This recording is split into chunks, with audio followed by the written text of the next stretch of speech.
Hello and welcome to Stand With Us TV Live. Stand With Us is working around the clock supporting Israel and fighting anti-Semitism. Thank you for joining us.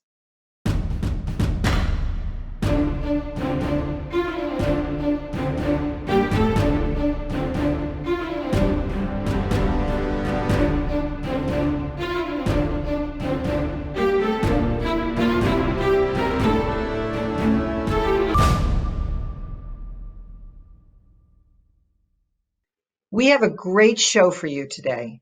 Coming up, I'll be joined by Dr. Shari Rogers, the president and founder of Spill the Honey, an organization focused on promoting human dignity and advancing public knowledge of the Holocaust and the civil rights movement. She recently directed a documentary film, Shared Legacies, the African American Jewish Civil Rights Alliance, which debuted at the Atlanta Jewish Film Festival in February 2020 and chronicles the coalition between Black and Jewish Americans before, during, and after the Civil Rights Movement. She is nothing short of an inspiration. A clinical psychologist by profession, she is doing the important work of creating awareness about the historic connection between American Jewry and the African American community. Welcome, Dr. Shari Rogers. Welcome. Thank you. I'm excited. We're excited to find out all about what you're doing. Let's start from the beginning. What is Spill the Honey? Well, Spill the Honey is our foundation, and it uses the arts to educate on the Holocaust and the Civil Rights Movement. It was inspired by a Holocaust survivor from Israel who I met on the first Mosaic Federation, Jewish Federation mission from Michigan to Israel. And his mother's departing gift to him before he would move on to the concentration camps was a cup of honey. And she said to him, it was beshert, it was meant to be that he should survive. And so this story really inspired all of the women, the 40 women that were on this Federation mission. And I thought, what a beautiful, the idea of honey, bringing people together and giving people hope. And a Holocaust survivor, in the midst of all the tragedy that he experienced, he was able to take his mother's last departing wish and use it for the power of good. And he became a docent at Yad Vashem and inspired people all over the world, including a Christian couple from Boston who are part of the Bill Gates Giving Pledge, who were inspired by him to found their organization. But tell us about the term "spill the honey." Where did you get from a jar of honey to spill the honey? Well, the idea is that once we fill up our cup, fill up our own minds with knowledge, with this idea how we're all interconnected, that we wouldn't be able, our souls would connect to each other and we wouldn't be contained by the cup. We would be able to spill the honey over, share our souls with each other, connect to each other. And that, you know, the realization that we are all made in the image of God would somehow resonate with this idea of learning about each other's histories and how being prejudiced and you know, making other people feel less human or less than other people is not correct. It's not just. So I thought this idea, the more you fill up your cup with knowledge, it would just spill over. That's the goal. Okay, all right, that explains that. So I just want you to know we're being joined by people from all over the world, literally all over the world, and we invite everybody to please put your questions in the chat and join us. Tell us where you're from and give us your questions, please. We'd like to try to answer as many as possible before our time is up. So Shari, tell us a little bit about yourself. Why were you attracted to this and what exactly inspired you to get involved? Well, personally, I have my PhD in clinical psychology. I was trained psychoanalytically, and my youngest sister actually became religious, even though I had a bat mitzvah when I was 13, and we never even had a Shabbat dinner. So when my sister became religious, I had to learn or dig deep into learning about Torah, and she enrolled me in Aisha Torah. And my home became really a house of rabbis teaching our community and myself about Torah. And what I thought was more of a history book, really, I didn't really fully realize that the Old Testament or the Torah was really a book, an instruction book on how to build our own character, how to make yourself a better person and be a better part of our community. So Tikkun Olam, or making the world a better place, is a living, is a living book, the Torah, that can teach us how to become a better person and how to give back. So that's fantastic. Yeah. So how did you go? So then, from learning about the Torah, she had invited me for a Shabbat dinner, of course, in her home, and I had never gone to an official, even though my grandmother was not religious, but kept customs. I had never gone to a real Shabbat dinner. So even the idea of spilling the honey, I remember going to a Shabbat dinner, and she would fill up the cup of wine, and instead of worrying about the wine, being contained in the cup, it would spill over, literally. And I was amazed by that. But the concept, I think, was similar to the idea of spill the honey, is that once we recognize the beauty of learning Torah and learning this idea of we're all made in the image of God, that your soul will just spill over and you'll share in the sweetness of the learning of how to be a better person. As part of your work, what did you learn about the civil rights movement?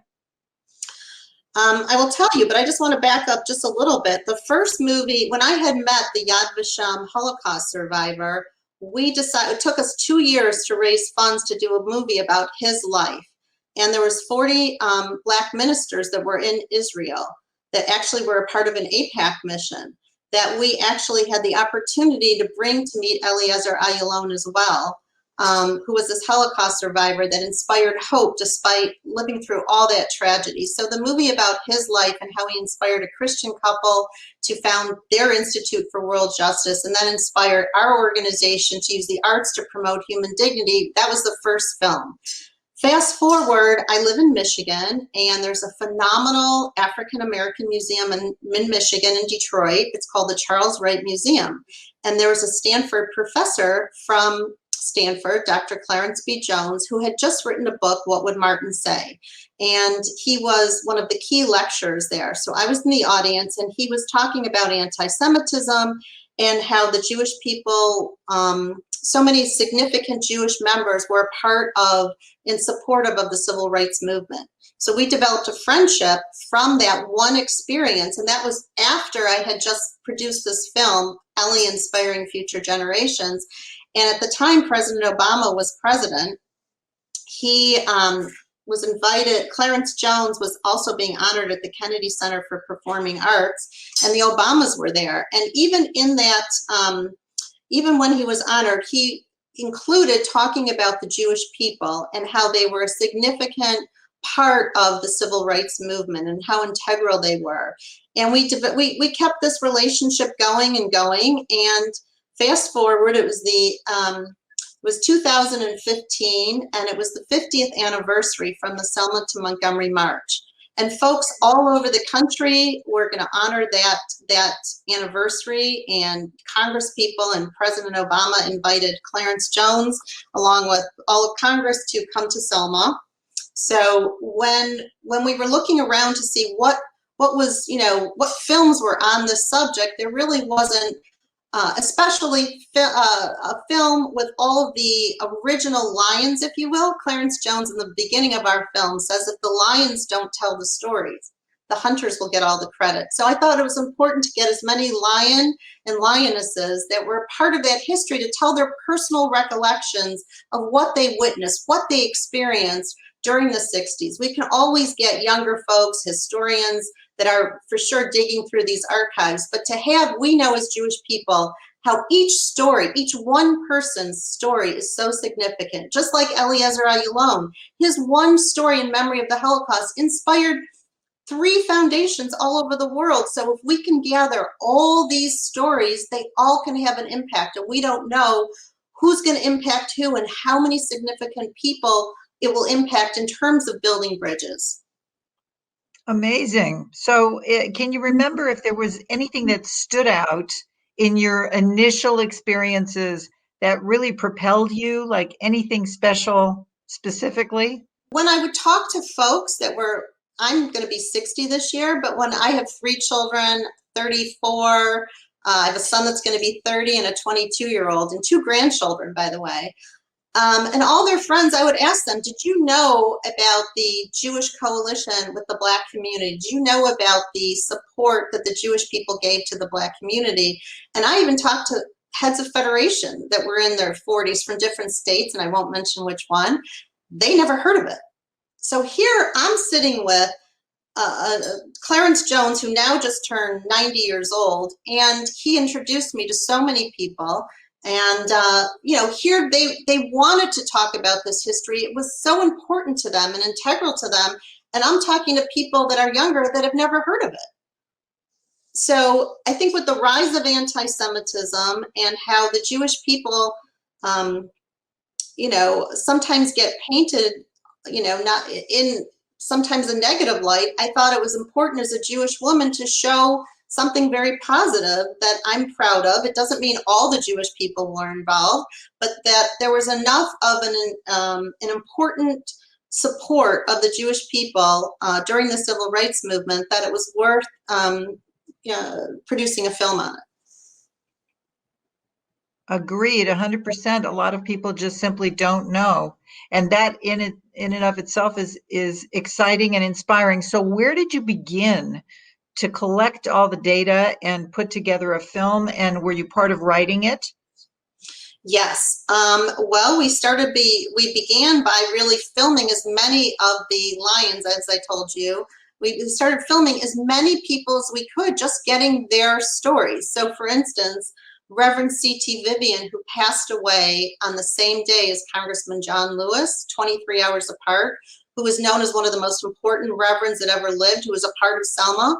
When I interviewed him about this history, he said, do you know what, Dr. Rogers? Nobody ever asked me about this history. Nobody ever asked me about the Jewish people and what I witnessed and what it meant to us in our struggle. So that is an example of how proud I am of interviewing the folks that actually witnessed that coalition and experienced it. And then we worked with Gary Zola and his museum, with his archives. We worked with Ambassador David Saperstein and the Religious Action Center with their archives. We hired an archival producer. We worked with 2 editors, Sam Pollard's son, Jason Pollard. Sam Pollard was the producer and editor of Eyes on the Prize, and his son's an amazing editor. And he was also had a hand in the creative, and we worked with a Jewish editor from Michigan, Stuart Chevin. So we really had a team of people working on this, and we tried to create as much diversity as possible, including professors and experts in this area. So let's share a little bit of the new film, if you don't mind. Let's watch it now.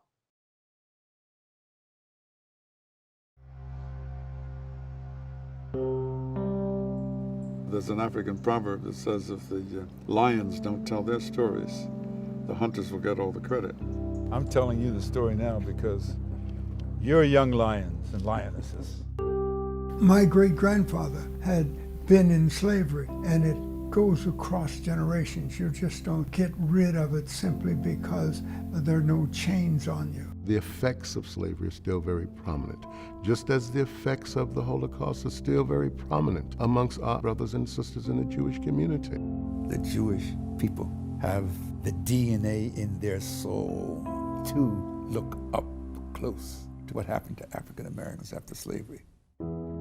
We came to the South, young Jews, rabbis, many of them refugees from Nazi Germany. We hear Dr. King quoting the prophets. That was extraordinary. It made us proud. Rabbi Abraham Joshua Heschel said, "The future of America will depend on how it responds to Dr. King." It was the work that Dr. King had spoken for, fairness, equality, against anti-Semitism, and sort of freedom for Soviet Jews.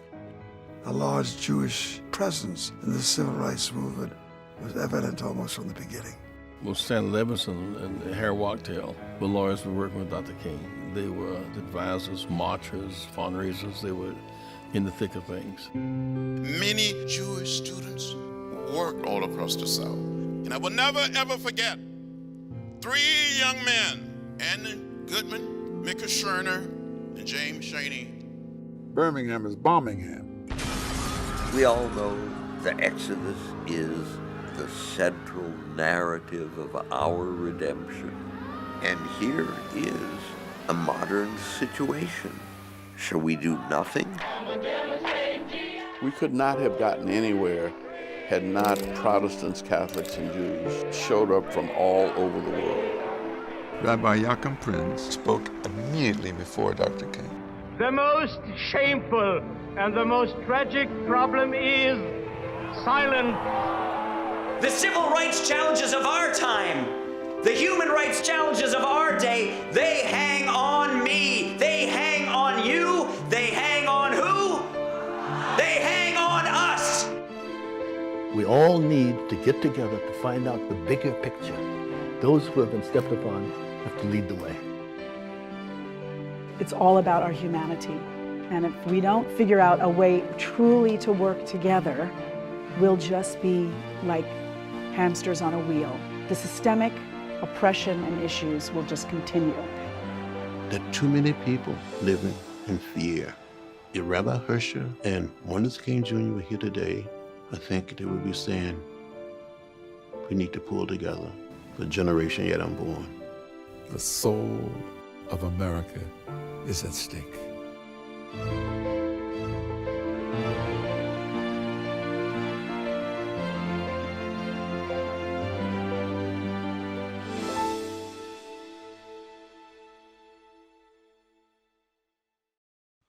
Wow. The first time I saw that, I was so moved and so excited to talk with you. And it kind of led to our conversation about doing this interview today. I'm very excited to see the full film. I'm sure everybody watching is going to want to see the film. You said before we started the show that there is actually a preview tonight, or tell us about that. What's going on tonight? Well, actually, at the JCPA event, they're going to be showing the film, but there's also going to be an extraordinary discussion afterwards with Ambassador Andrew Young, who really, besides Clarence Jones and maybe Reverend Lawson, is the most important living witness to Dr. King's history, who was with him 24 hours, all the time. And I feel so honored and privileged that he has spoke with the film a few times, but that he is really speaking in front of all these Congress people and all these really important people about this important history. And he wants to make sure that, he's a part of this. And Sherry Frank, who is also going to be on the panel, who was Congressman John Lewis's closest Jewish soul sister, who rebuilt, when there was a fracture in this history in the early 80s, the Black Jewish Coalition in Atlanta. And before Congressman John Lewis passed away, the American Jewish Committee, along with Congressman Lewis and Congresswoman Brenda Lawrence, made sure that there was a bipartisan Black Jewish caucus that was going to be centering on Black Jewish relations, which is quite amazing. There never was, but before he passed away, he was part of the co-founding of the Black Jewish caucus. So maybe we can put on the screen exactly how people can watch this evening. So I know that we're going to be able to repeat this show that we're watching, but for the benefit of everybody who's actually tuned in right now live, we'll put on the screen the information so that you can watch. So fast forward. I'm sorry. Go ahead. No, I was just going to ask you if there's anything you would have loved to include in the film when everything is said and done that you were, you were restricted by time, that you either had to cut out or that you didn't do. What would you have added if you could? There's just so much. I'm so glad that we're going to take the 80 hours that we have, instead of, because we're a nonprofit, we're not going to throw it on the floor. We're going to make 10-minute pieces and create a curriculum. But I can think of 3 top stories. One was on strange fruit. We interviewed Robert Maripal, whose father was a Jewish professor, who wrote the poem Strange Fruit that became the famous song of Billie Holiday.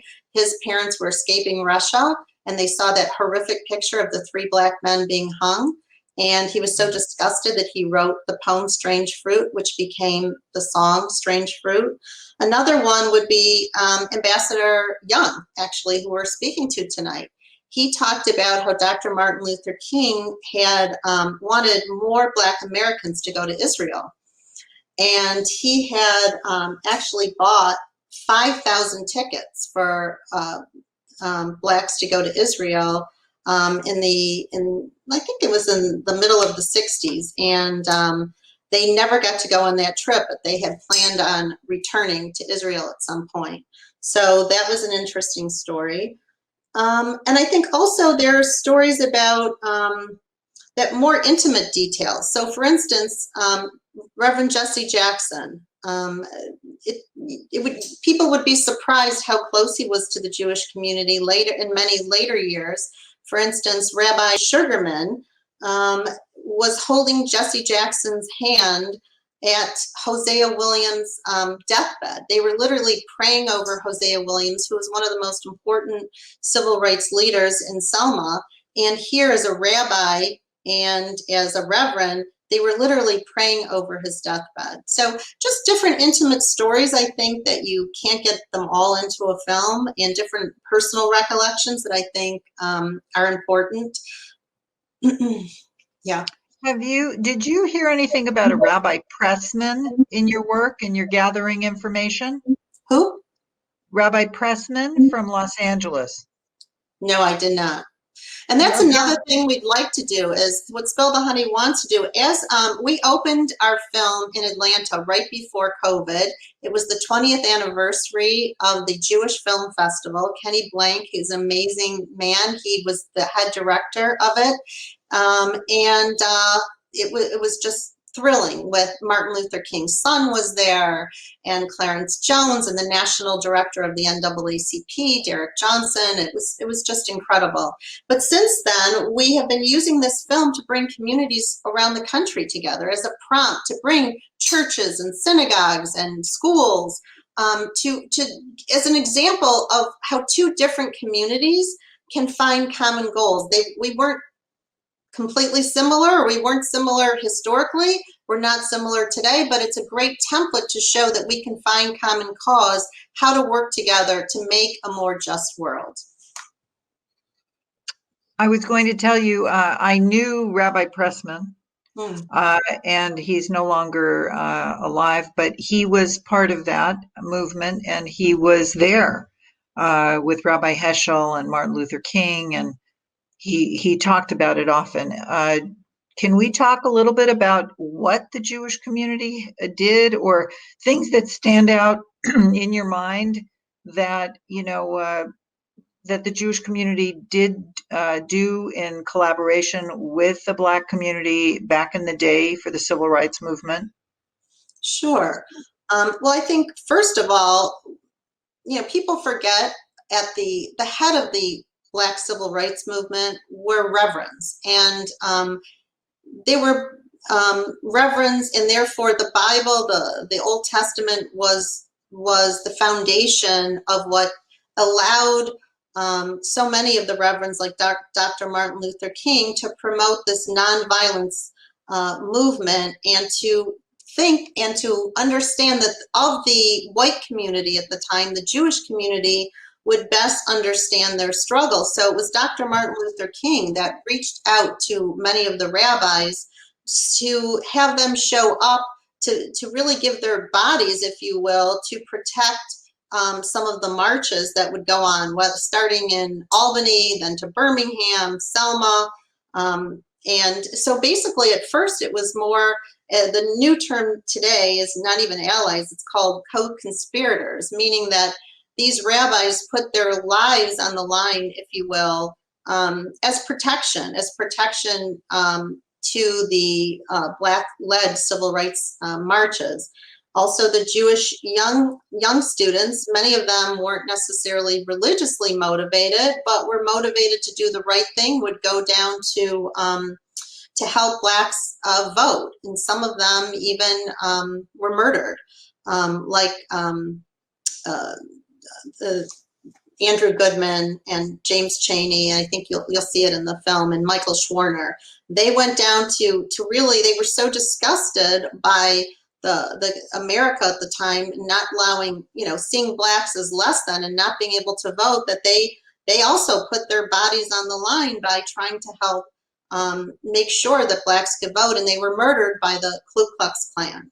Then it came to attorneys, whether it was the NAACP or the Urban League or different voting rights acts that were legislation that were passed. They gave their time and, they literally gave their time for free to help the civil rights movement that eventuated in the acts that President Johnson passed, the Voting Rights Act. They met with the president. There was just all different ways that the Black and Jewish community worked together. Stanley Levison, who worked closely with Dr. Martin Luther King, and Clarence Jones, he was actually taped by Hoover at the time because they were listening to their discussions. But Stanley Levison was a personal advisor and a draft speech writer of many of the speeches, and he also helped with the fundraising campaigns. When we interviewed Dan Rose, who's a real estate developer in New York City, when he met with Martin Luther King about fundraising for the March on Washington, he had told Martin Luther King that 90% of the funds raised to help with the civil rights movement came from the Jewish community. Wow. I mean, people often say, there was a collaboration, but nobody really knows the detail. And it's nice to hear you, give us some of that detail. And I'm sure we'll see some of that in the film, right? Exactly. That's nice. So what has the reaction been across the country when people see the film? It's been extremely positive. I think that a lot of folks didn't even know there was a coalition. A lot of people, we have young ambassadors, actually. Blake Weissman from University of Michigan has organized a whole group of college ambassadors throughout the country to really learn about this history, and they've created Zoom meetings with Morehouse College, where Dr. King graduated from, with the consulate, the Israeli consulate of Atlanta, which we do Zoom discussions with our college ambassadors, and they run the whole thing. It's really become a way to really dig deeper. The film can only do so much. It can only inspire.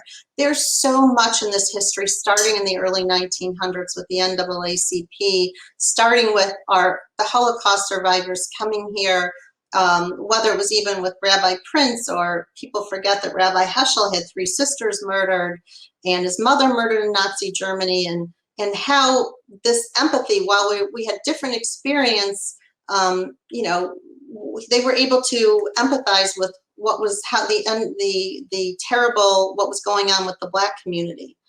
But then there's also historians that, have been digging deeper into this history, that then sometimes there'll be a reaction where people will hold up Rabbi Heschel's picture and Dr. Martin Luther King, and they'll say, we helped then and we got involved. But the idea is there were many significant people throughout the country that helped, but it wasn't everybody. The Jewish community is like all these other communities. We have so much work to do within our own racism and our own community, just like other communities do. It doesn't mean that we're, we don't have racism as well. Like, there's been a lot of work lately with Jews of color and Black Jews, and making sure that that they have leadership roles in our own, Jewish communities. So it's just been an amazing piece of history that I think was necessary, because these are personal stories supported by research and archives that are important, especially as the world is trying to really work on racism as a world community, and how can we build bridges. There's been more white people since George Floyd has been murdered coming around with trying to understand racism. I know as a mother, I have 3 sons. When my sons get in a car, I'm not worried, or I've never warned them about police officers stopping them. I think this has been an education for me as well, in terms of what Black mothers and fathers have to go through, and we're more sensitive. We have different issues, but at the same time, I think it's, historically it was important to listen to the other. And today it's important to be more proximate and to hear each other's personal stories and personal experiences, and find ways that we can work together and find common cause that makes the world a better place. And opens brand new doors for relationships and strengthening and building bridges. Are you familiar with the artist Arthur Szyk? I am. Not well, but he's amazing. He's amazing, right? Did you happen to see that he also used the suffering of the Black community in his art? I did, and actually Dr. Michael Berenbaum, who's one of the lead researchers in our film, who's a national Holocaust educator, actually reached out to, he wanted me to use one of those pictures because he thought it was important. We have a woman in our film whose family founded an African-American newspaper in Atlanta, and her father was a photographer, a Black soldier and a photographer at Buchenwald, and so she donated a lot of the pictures to our film. And she talks about the Double V campaign and how her father fought, and took pictures and had to put his camera down. He was so disgusted, and then he came back to Atlanta, couldn't drink out of the same water fountains, but then went on to work at the Holocaust museums and really connected the pain of what he witnessed with the Holocaust education here in America. Wow. I wonder if we're able to show an Arthur Szyk piece as we speak, because I think it's so significant that here's a man, an artist, incredible artist, who was fighting against the Nazis through art, fighting the Nazis through art. And here he brought in the suffering of the Black American. I mean, I just think it's profound and really very much tied to what you're attempting to do and what you are doing. Did anything surprise you in your work in making the film or post-film?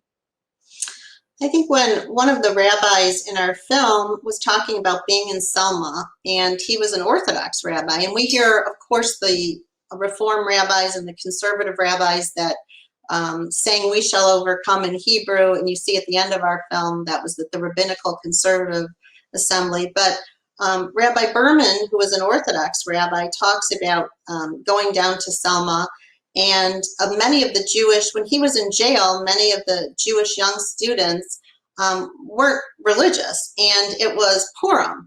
And so he made sure he got a Megillah, and he was teaching them that part of what they were doing was connected to their own history. So, just envisioning an Orthodox rabbi in the 60s in a jail cell teaching, the Purim story in Megillah, and even though they weren't there particularly because of their religion, he thought it was important that he connected those dots. And he also talked about speaking to Rabbi Heschel about the connection to Torah and social justice, because I think so often as Jews, we're inspired by Tikkun Olam, this idea of changing the world in terms of trying to do something positive to make the world a better place. That's one of the takeaways of being Jewish that we're supposed to be inspired by, but we don't connect it to, let's say, Moses, the original, let's say, social justice warrior,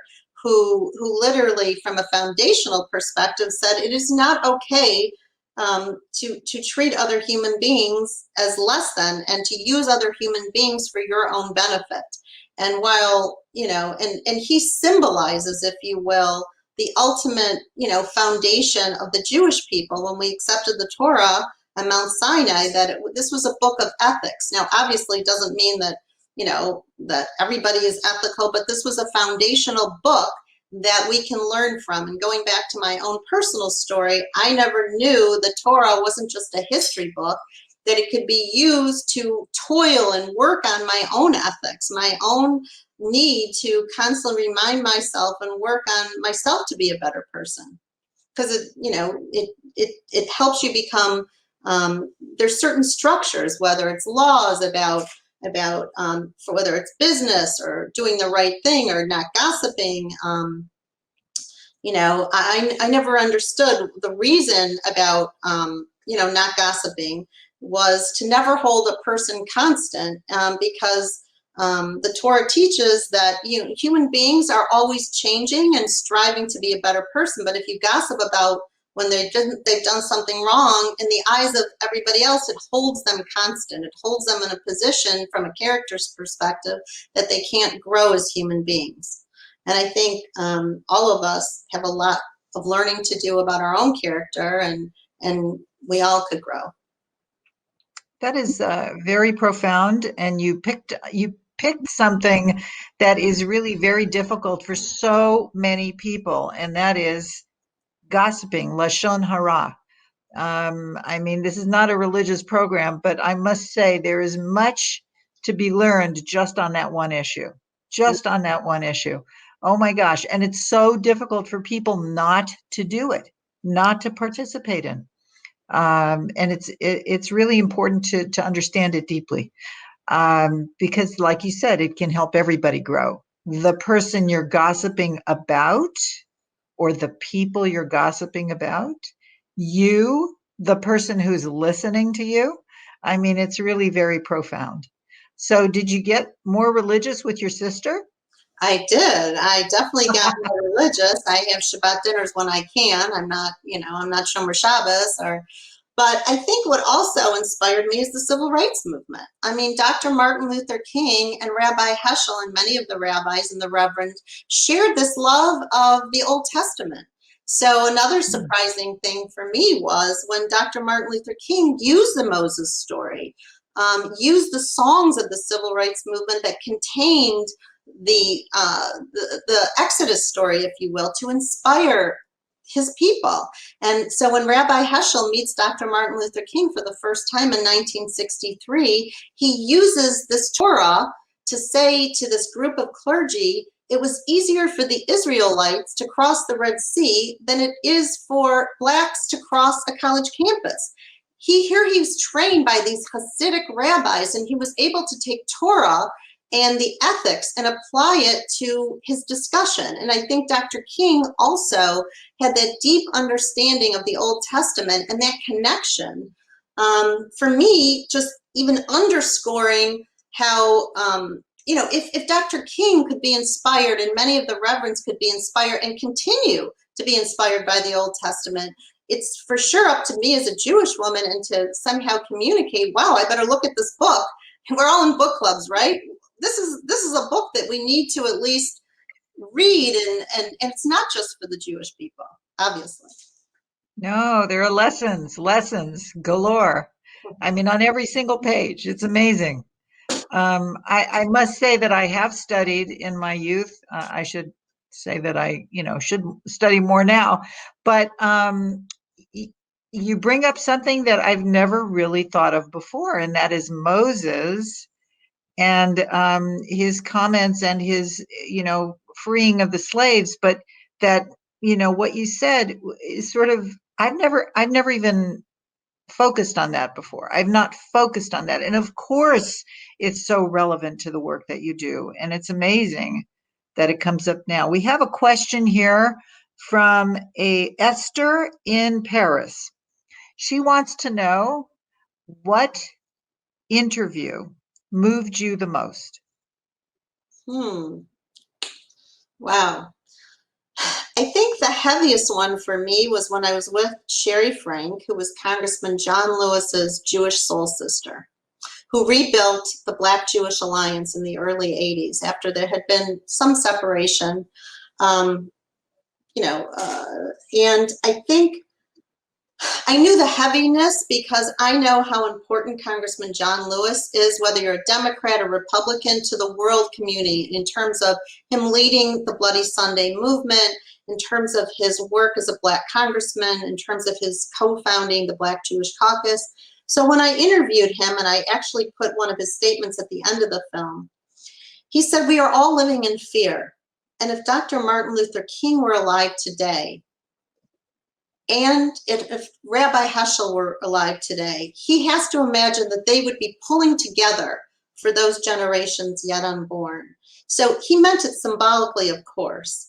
And then later in on the interview, he touched Sherry Frank's hand and he said, "I hope someday there will be peace in Israel."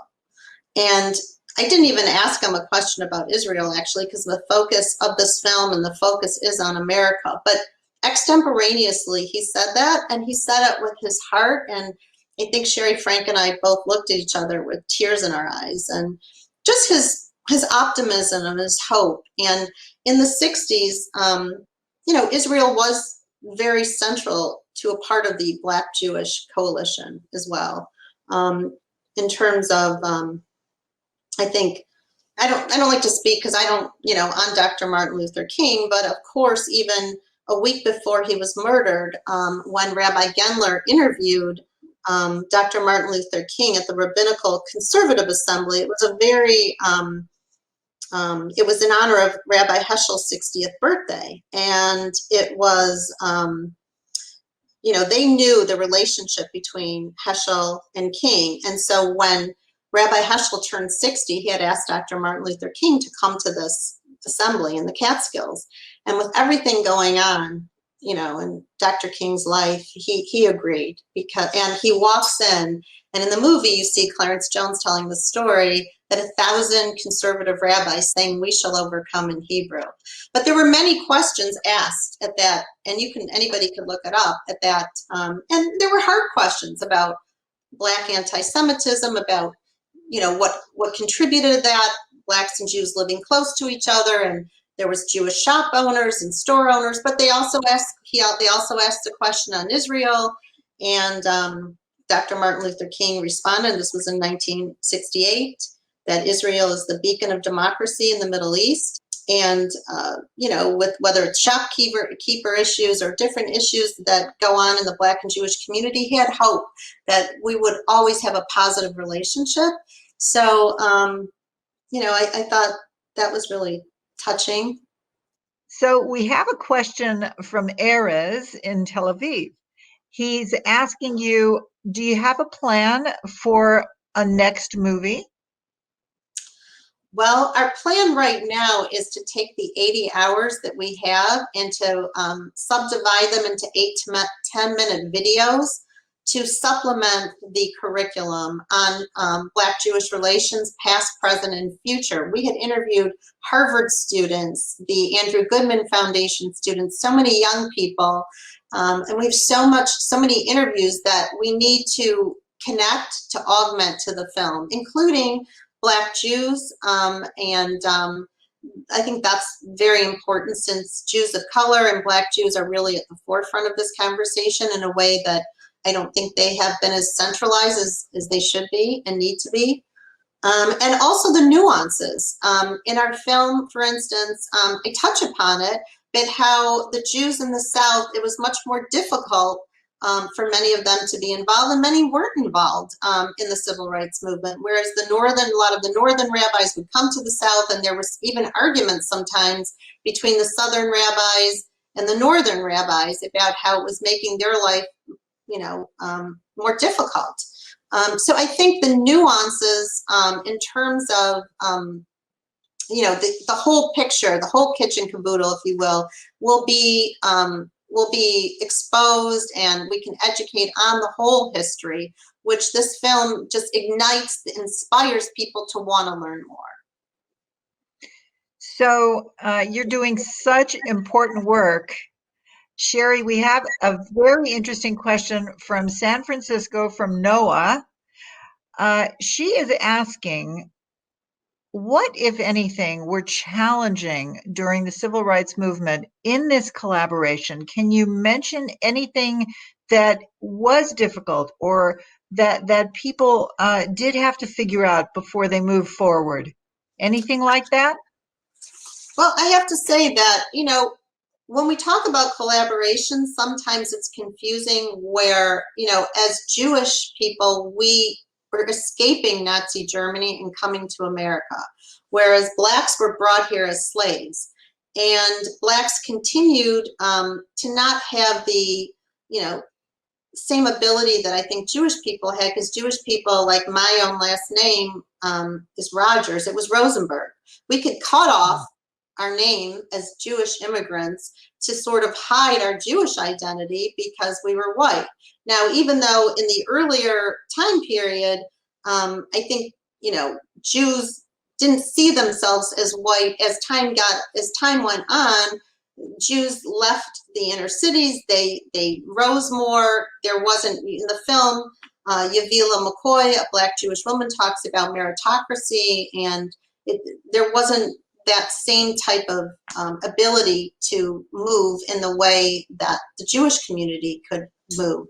But I have to say, I was just reading this book that the dean of Morehouse gave me, and his name is Samuel Dubois Cook, and he was a classmate of Dr. Martin Luther King, and he became the president of Dillard University, and he, you know, knew of this history in Black-Jewish relations so much that he started every year to have a conference on Black-Jewish relations, that he ended up including all the conferences in this book.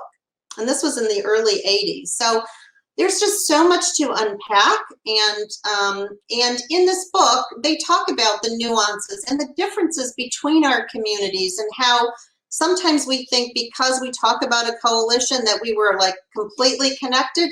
We weren't. I mean, there were many issues back then that we might have just agreed on in many, or looked at different issues in a different way. Sherry Frank talks about, you know, how to the Black community, they were more interested in, you know, focusing on certain things, that the Jewish community might have been more focused on Israel and more focused on other things, and the Black community was more focused on equality and you know, in housing, and but they showed up to listen to where each other were coming from and listen to each other's personal stories. So we don't, I guess even historically we weren't, you know, exactly alike, but we found a way to come together. So there was, even though there was a golden period, as they say about the Black Jewish coalition, it was never golden in the sense that we were exactly alike, coming from the same perspective.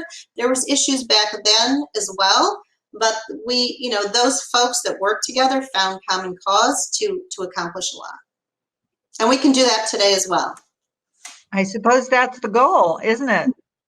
To find common ground and work through our differences and then do something really amazing.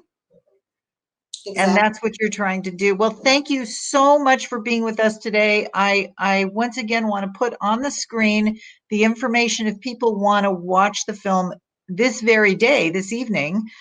They should join you, and you've got a wonderful panel that will follow the film. So good luck with that, and good luck with everything. And I hope that we remain in touch. I just want to say that Stand With Us will be able to host the film in different cities if that is something that you would like to do, because I think it would be very inspiring to our communities, and we would probably get a lot of people, once COVID is behind us, to go to an actual theater and watch it together. That'd be amazing. And also to have this intergenerational kind of conversation, to get some of these young high schoolers and college kids to meet some of these elderly people, the lions and the lionesses, who can, you know, talk about what they experience and how today's civil rights might be a little different than before. And back then, those lion and lionesses today were in their 20s. We forget that Dr. Martin Luther King was murdered only at 39 years old. So amazing. Amazing. Thank you again for joining us. This was so special. I hope that everybody's inspired and will learn more. That's the main thing. We'll go out and learn more. Watch the film, learn more, and see what you can do to become involved. Thank you so much. Appreciate it. Thank you. Thank you. Wow. Thank you, Shari, for your dedication to the African American Jewish Civil Rights Alliance. On our next show on May 2nd, we will be joined by Senator Joe Lieberman. Don't forget, we're live here every second Sunday. And between those live Sundays, watch the great shows you've missed, like our interviews with Ambassador Michael Oren, Tracy Ann Oberman, Colonel Richard Kemp, Professor Judea Pearl, Ambassador Danny Danan, and so many others. Go to StandWithUs.tv, where you'll find a ton of great video content available at no cost any time of day. Don't forget, if you love the work of Stand With Us, please support us at standwithus.com/donate.